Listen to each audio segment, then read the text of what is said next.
Ladies and gentlemen, boys and girls, children of all ages, distinguished guests, and folks of all stripes, put your hands together for the Space Cadet Sports Podcast. Houston, we have Paul Salazar Jr.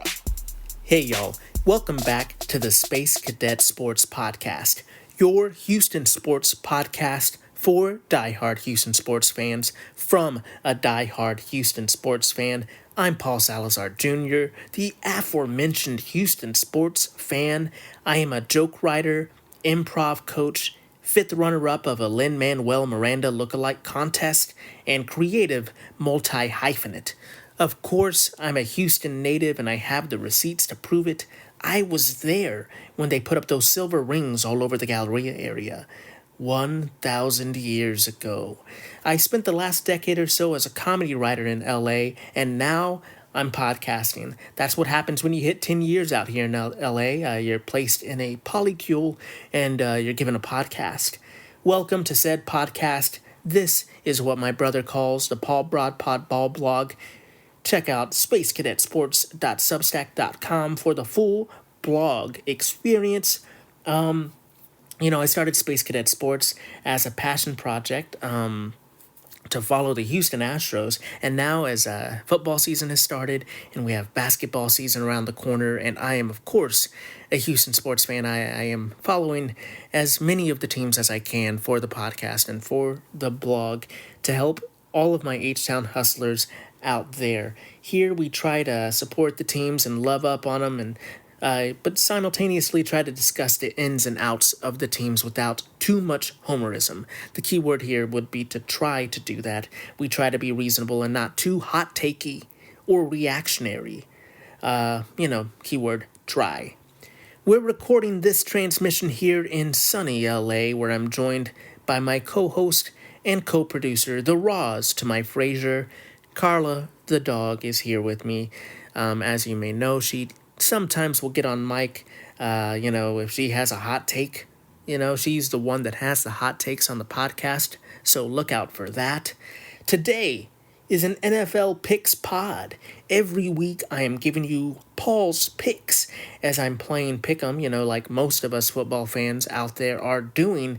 We'll also check in on Fantasy Corner.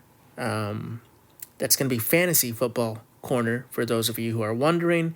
We're also going to preview the Houston Texans' next game a bit more. We got a lot to go through in this podcast, so let's get to it. Let's go back, as we're getting to it, go back to the past and look at NFL Week 1. What would this Picks podcast be if I didn't actually go back and see how I did with my picks? Definitely going to eat my words here and look back at Week 1. For those of you who have listened to this before, you know that I don't try to act like I'm some kind of genius or soothsayer or future crystal ball gazer. I am a comedian. I am a fool. But, sometimes I get things right. This is more for comedy and for silliness, and so you can compare and contrast your picks with mine. If you need my help, it is here for you, but I am not trying to act like you should go out there and place bets based off of what I'm saying here. Shout out. As we're going back in Week 1, I'm looking here at my picks. I just want to shout out my league. I'm your Huckle Pick'em. All of those people in the league there, shout out to you. But most importantly, shout out to the commish of the league, Commissioner Gamble, for owning I'm Your Huckle Pick'em in Week 1. I'm tied for third in this league, and my little cutie, my partner Sarah, she joined the league as well. We'll try to get her on the podcast at some point if she actually wants to talk about her picks. She took some nice gambles, truly there, where I went chalk for the most part, but I have the edge on her so far. As we now have a new competition, to see who can pick them the best. This past week, I was 13-3 on my picks, which was good for third in the league. So instead of going through and having me dunk on all of my good picks, let's kind of go back and see what I got wrong. 13-3 is pretty darn good. I'm pretty proud of that, guys. Even as my joke picks, I think 13-3 is pretty solid. What I got wrong, Atlanta lost to Pittsburgh, and I definitely picked Atlanta in this game. So is Pittsburgh better than we expected? Is Atlanta somehow a shiz show? Maybe a little bit of both. But I'm not as wild on either of them truly. Pittsburgh, I don't understand. I go off of notes here. I try not to write too much of a script so I can keep some of it loose, not seem like I'm just reading everything to y'all. But I don't even know what the heck, what I wrote here, truly. But, I think really what the thing is here is, I mentioned I haven't been paying that close of attention to the games as in terms of winning and losing from a team performance. I've been doing a lot more individual analysis from playing fantasy football. So I just thought maybe the Pittsburgh Steelers, there's no way they're still a good team. There's no way Mike Tomlin's still getting results from this roster, especially the way it looks. But he totally, proved me wrong. But I don't know if I truly trust either one of these teams. I think I need to see more from them to know who they are. I said that I didn't feel comfortable with this pick as I didn't know who these teams were. I still don't know who they are, but I definitely got that one wrong. And speaking of getting it wrong, New England beat Cincinnati. I definitely wasn't the only person that got this wrong, but you just can't trust the Bengals, y'all. I don't know what I was doing, feeling that strongly about the Bengals in week one. I feel like I'm always wrong about this team, but that's how we all feel about the Bengals. I don't think anybody ever feels that confidently betting on them. On the Sleeper app, it said that 0% of users picked New England, and that got a big LOL from me, y'all. I mean, I don't know if it's truly 0%, but I think this was the game that most of us got beat on. I feel like this was a game that if you're in some kind of eliminator pool out there, this was your bad luck beat on week one and eliminated half of your league. I feel like last season, I don't remember. I think last season I got eliminated week one from the pool for my Dallas pick. I think you just can't. Cincinnati, Dallas, teams like these, you always feel uncomfortable betting on. But Cincinnati, it just seems like the more sure you are of them to win the bet, the less likely they are going to be going to win. But yeah, I got that one wrong, but most of us got that one wrong. The third loss I took on the week was Minnesota, taking the New York Giants over Minnesota. Minnesota won over the New York Giants. Curse you, Rick Moranis. I said I would curse you if I got this wrong. Rick Moranis, why? Why would you do this to me, making me trust your little Giants? Also I blame this on you, Brian Sutherland, my good friend Brian. I was like, I'm picking this for him. I feel good about the Giants. Should not have done that. Minnesota looks like they could be this season's hipster darling for football fans out there. They definitely looked like there was some scheming going on, or maybe a little bit of overperformance. But either way you cut it, they looked a lot better than the Giants. The Giants looked atrocious, just as atrocious as whatever uniforms they were wearing there. Fans and Brian Sutherland alike are already calling for DeVito. They want DeVito in the game. So rough week for the New York Giants. Rough week for me picking them and having egg on my face for picking the New York Giants. Never again. I won't fall for it again, Giants. We'll see. You have a lot to prove. I think Arizona, if we're looking back at week one, Arizona made it much closer in that Buffalo game than we would have expected. That got a big wow from me when we're looking back at the week. The upset of the week, I was right on my upset of the week, picking the Browns. At the time, I think the line changed eventually over time, but on the, I did this on Wednesday, I believe. I tried to, last week I tried to do it a day before the games. Obviously doing as close to the games as possible gives you as much information, but I think when I did it, the Cowboys were still an upset pick. I picked the Cowboys as an upset. The underdogs of the week I picked was the Titans. The Bears had a -4 at the time. The Titans didn't cover. I really didn't believe in the Bears. Not that I really truly believed in the Titans, but I just thought the Bears. I just thought that could have been closer. The Titans could have covered, but the Titans looked pretty bad too. Will Levis doesn't look like that. He's it there. So that was a bad pick, but also seeing that we're talking about all my bad picks, the worst pick of them all was Paul's pick of the week being the Bengals over the Patriots. Once again, I would have lost the eliminator on week 1 here. I just hate NFL week 1. I love it. I love that football was back and that I'm excited about it, but truly it is hard to guess some of these games. I went with the chalk picks over anything else, and that kind of, I felt good about it. I wasn't just trying to go chalk to play it safe. I was trying to win there, trying to make sure I'm being wise. But I feel like that was a good week 1. Let's get to week 2 to see what we are looking at. We are going to see if we can get another underdog of the week. We'll try to get a Paul's pick of the week as well, and we are rebranding the underdog of the week. That's going to be Carla's underdog of the week now. We'll do that as well as we're looking at NFL week 2 here. The Thursday night game is going to be the Buffalo Bills at the Miami Dolphins. The Miami Dolphins are favored by 2.5 points here. The over-under is going to be 48.5. Truly with the Bills and the Dolphins, I feel a little. I feel like they could be good teams, but these teams still, to me, they're like acquaintances because I feel like I don't really know them, but I'm not really sure. I feel like I good about them, but I'm just really not sure how much I truly know them. What lies beneath the surface? What hidden skeletons are there for me to find out? I'm just saying, I think both of these teams can be good. They seem like they could be maybe they could be contenders, but maybe they're pretenders. I'm not really sure. Out of the outcome of this game, and because Miami is at home, I think I'm going with the home field advantage here. I'm going with the Dolphins looking a little bit stronger.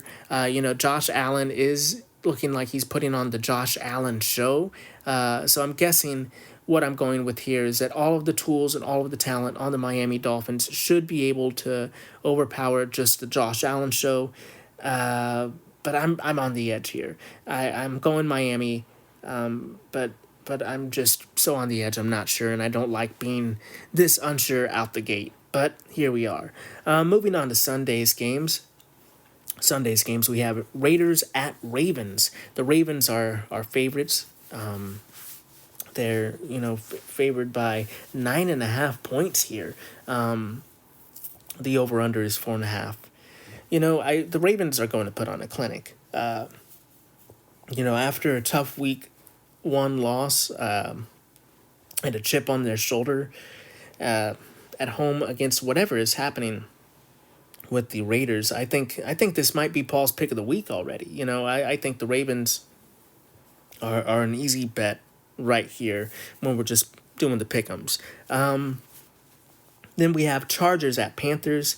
The Panthers are the underdogs by 6.5 points. The over-under is low 39 here. Not that low, but pretty, it's going to not be a high-scoring affair here. Panthers fans, I'm sorry to say it, but they're just going to have a long season. Chargers season might not feel that much better, but between the two here, this feels like the team that has the most momentum is going to be the Chargers, and I think that they're just going to continue that going forward. I think, like I said, I just think the Panthers are in for a long, painful season, and I just am going to think that until they prove otherwise, sadly. So Chargers there for sure.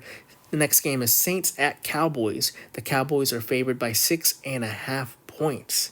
Which wow. In 45.5 is the over-under for this game. The first game went for the Cowboys, but now I'm betting heavily against them. Yes, yeah, that's how it's going to be. I don't have any love for the Cowboys in my heart.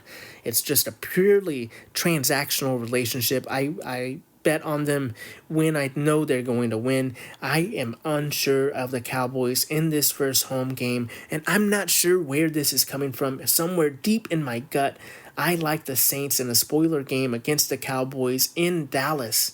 Even with the spread giving the Cowboys 6.5 points, I just feel it somewhere deep in my microbes, in my gut. The Cowboys, they just feel like an inconsistent team. I know New Orleans is also going to be an inconsistent team. I don't know. This is one of my gut check moments. I know this is going against what they're saying, but I am going against Dallas here. I'm going with the Saints in this game to win. We'll see how my gut is. We'll have to go with a Paul gut check next week to see exactly how that worked out for me. Then we have Bucks at Lions here. The Buccaneers are the underdogs by 7 points. The over-under is 51.5.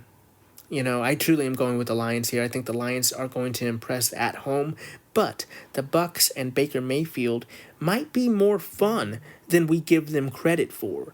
It could make it interesting.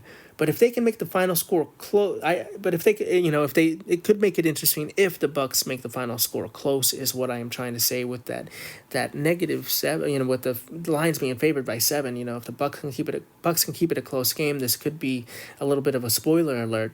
However, I think the Lions win the game. I'm going with them for sure in this game. Next, we have Colts at Packers. The Packers are 3.5 point underdogs in this game. 41 points is the over-under. The Packers will have to show what their offense looks like without Jordan Love in this game.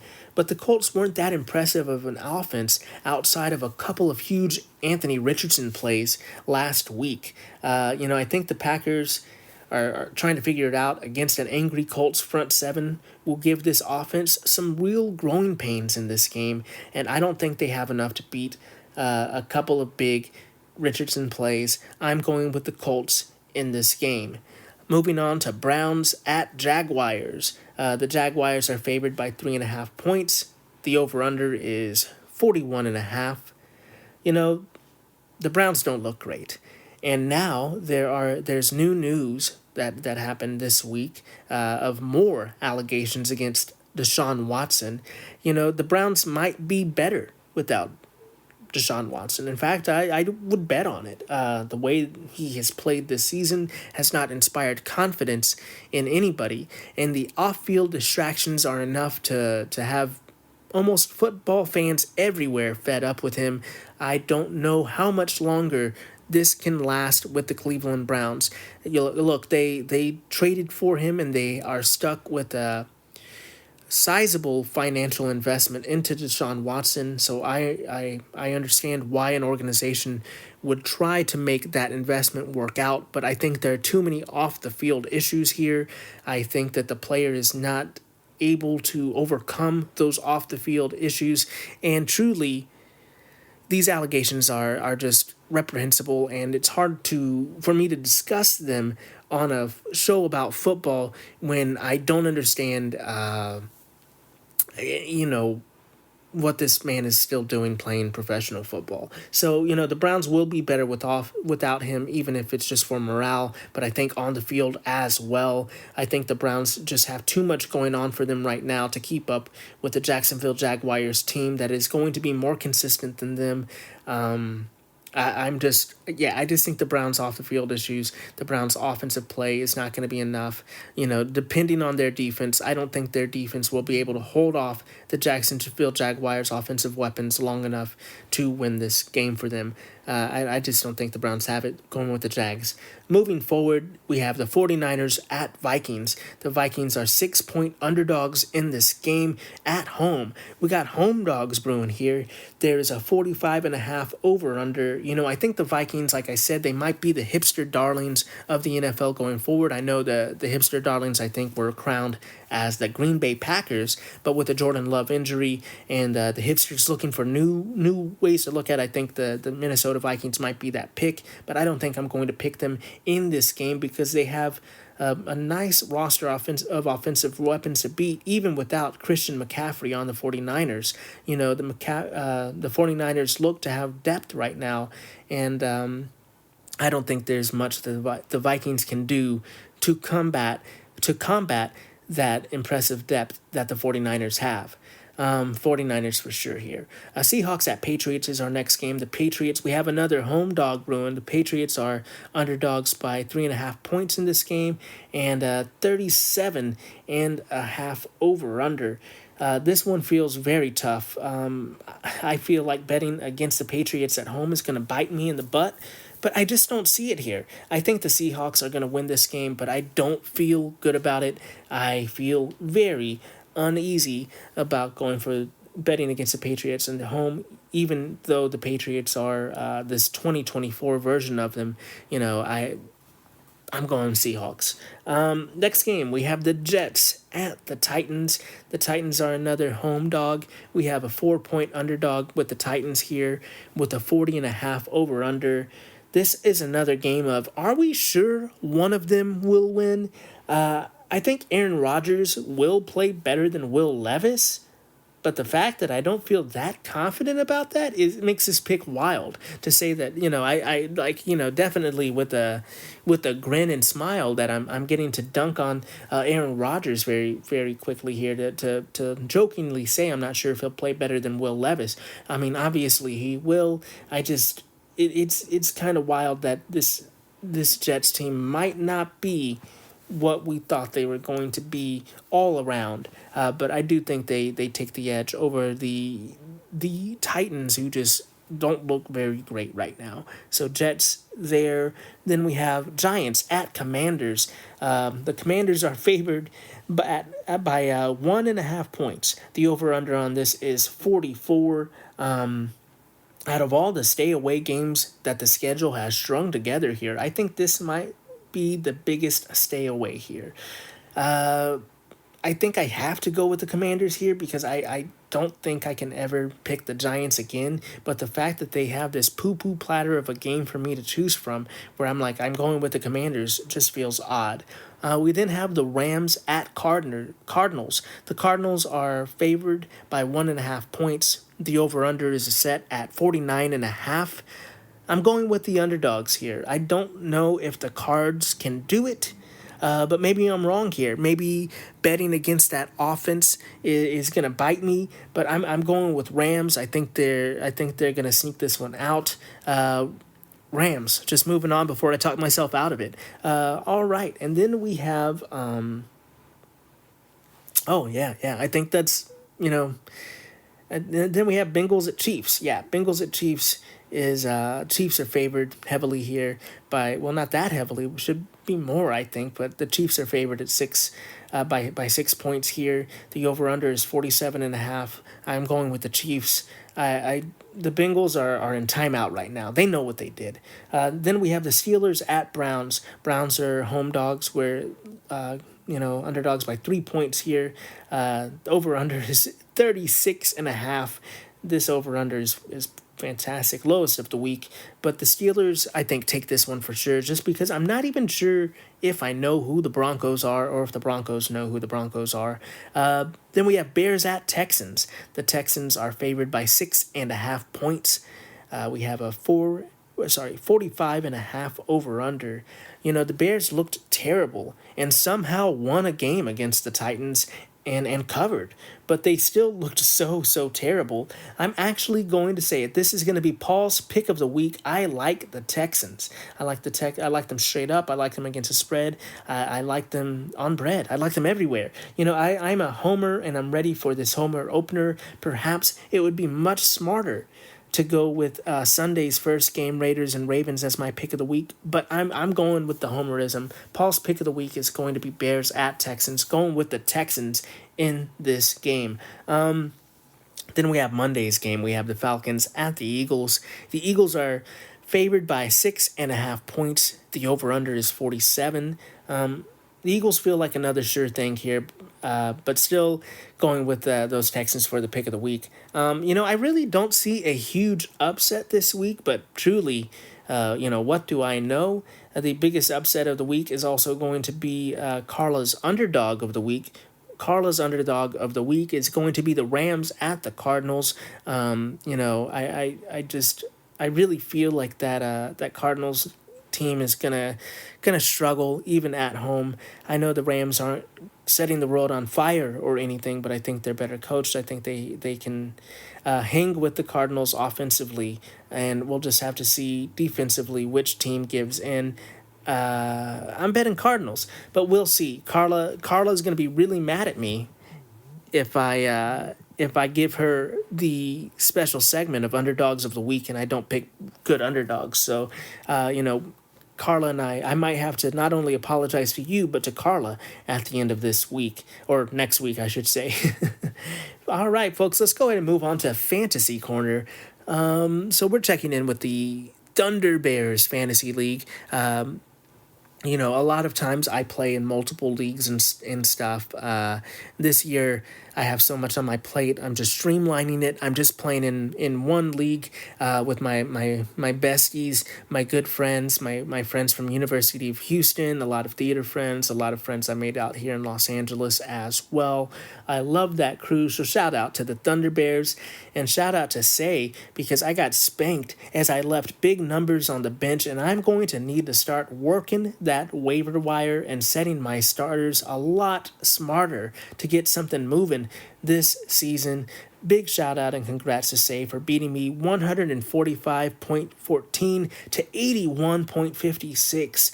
Ouch, you really hurt my feelings there. I was the worst manager of the week for sure. So also huge congrats to my league for really kicking a man when he's down, dunking on me when I'm on the ground. Yeah, thanks for that, guys. What support, what friendship. No, it was, I love the trash talk. I'm here for it. I'm probably one of the bigger trash talkers in the league. So I also deserve to trash talk myself a little bit when I perform so poorly. Usually I perform a little bit better out of the gate. But it was a tough one. Let's look at my lineup here so we can all laugh a little bit at me. When I said this was a comedy podcast, you didn't know that the comedy part was going to be my fantasy lineup. But here we go. Dalton Kincaid was my starting tight end. Was a huge disappointment for me.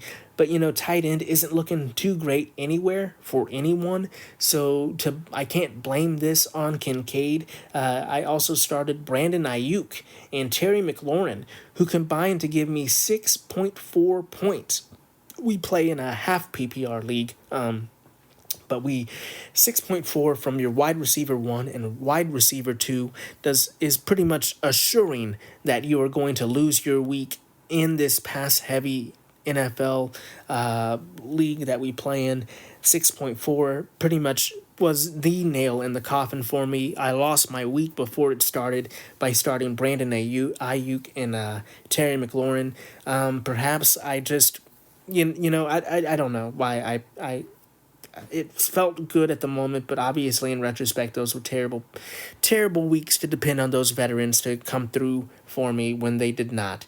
My flexes also did nothing to help me as I chose to start wide receivers Joshua Palmer and Deontay Johnson, who combined for 5.4 points for me. Can you believe it, folks? I am limping along to get 12 points out of 4 players, 4 wide receivers.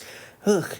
At least Dicker, the kicker, got me 12 points, and the Buccaneers' defense got me 11. But good Lord, the Buccaneers' defense almost outscored 4 of my wide receivers, and that, my friends, is what you call a recipe for disaster. On my bench to add insult to injury, to really show you that I did not know what I was doing when I was setting my lineup, relying on Ayuk, relying on McLaurin, thinking I was taking a flyer with Palmer and Johnson. None of those worked out for me. So let's look at the names that I left on the bench and why I am a fool. Ezekiel Elliott, who I did not feel comfortable starting until he proved it to me, went out there and got 11.9 points, which means that he is going to poop the bed for me next week, but we'll see how that works out. Also, Tyler Lockett was on my bench. He got 10.7 points. Tough one to bench him over. I thought of taking a flyer on him over Palmer or Johnson, but I started them and I have to sleep in my bed now. Jamar Chase, I left him on the bench with 9.2 points. I thought with all of the rumors circulating around contract speculation, with him perhaps having a limited workload in a game that I thought that they perhaps would run away with and really just bench him because they didn't need him, he came through for fantasy football owners that actually started him. I left him on the bench. And then the worst part of it all, Jamison Williams, I took a flyer drafting him, and he scored 25.9 points this season, and I just left those on the bench like a fool. What a maroon. Look upon my twisted form and learn, football fans. Do not do what I did, and if you did, at least, we're in this together. There's always next week. Let's work that waiver wire and set some better lineups. Once again, congrats to Say. They set a much better lineup than I did. Now we're on to week 2, where I'm playing Kelly Hardy Harkins, Comedy Sports Houston legend, and my favorite redhead in my heart. Yes, even over Julianne Moore. We love Kelly Hardy Harkins at the Space Cadet Sports podcast. Just to make sure I have some extra help on the waiver wire, I picked up Taysom Hill. He's a quarterback tight end combo. I feel like there's some flexibility with him. I don't know if I'm going to need another tight end. I don't know if there is even another viable tight end option available in the league. But I picked him up and in just some kind of flyer in hopes that there will be points that I may be able to use him for. Also, I picked up the Chargers defense. The Bucs defense helped me out in week 1. Going up against the Lions in week 2, I don't feel confident about that. So I'm streaming matchups right now. I went with the Chargers because they're playing the Panthers, and I have no faith in the Panthers able to move the ball against any defense. So we're going with the Chargers D there. I set my lineup. I set my lineup already. It's always subject to change. I try to set it late Saturday night, and if I'm able, I have a bartender's sleep schedule still, so sometimes waking up Sunday morning is very, very difficult for me, and I've lost some weeks for that, but I try to set my lineup Saturday night and change it Sunday morning if I wake up in time. But right now, as my lineup stands, I'm projected to have 130.35 points in the lineup. I feel like that could be enough to win your week. But we do have to see how injuries play out, how projections look, and honestly, how Kelly Hardy Harkins' team is lined up as well. I'm also looking to work a trade right now. I don't want to say too much if I don't want to, give up some valuable information to league members as I'm trying to work through some trades, but I'm trying to see if there's a trade out there with where I can kind of stockpile some more assets here.